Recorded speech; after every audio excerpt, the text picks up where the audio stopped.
शेतकरी संपात अटक झालेल्यांपैकी अर्धे राष्ट्रवादीचे कार्यकर्ते आहेत आणि त्याखालोखाल शिवसेनेचे कार्यकर्ते असल्याचा आरोप महसूल मंत्री चंद्रकांत पाटील यांनी केला आहे। शेतकरी आपली भाजी आणि दूध रस्त्यावर कधीच टाकणार नाहीत। शेतकरी आंदोलनामध्ये घुसून राजकीय कार्यकर्ते संकलन केलेल्या डेअरीत जात असलेले दूध रस्त्यावर उतरत असल्याचा आरोप चंद्रकांत पाटील यांनी बेळगावमध्ये केला।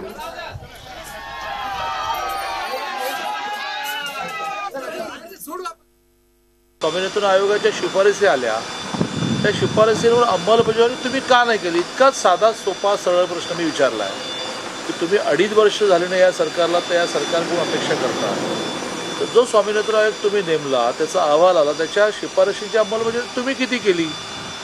आम्ही तर स्वामीनाथन आयोगाने ज्या शिफारसी केलेल्या आहे की पाण्याचे साठे वाढले पाहिजेत, शेतकऱ्यांना पाणी मिळालं पाहिजे, या दृष्टीनं गेल्या 2.5 वर्षामध्ये जलयुक्त शिवाराच्या माध्यमातून 11,000 गावांमधला दुष्काळ संपवण्याचा प्रयत्न केला आहे।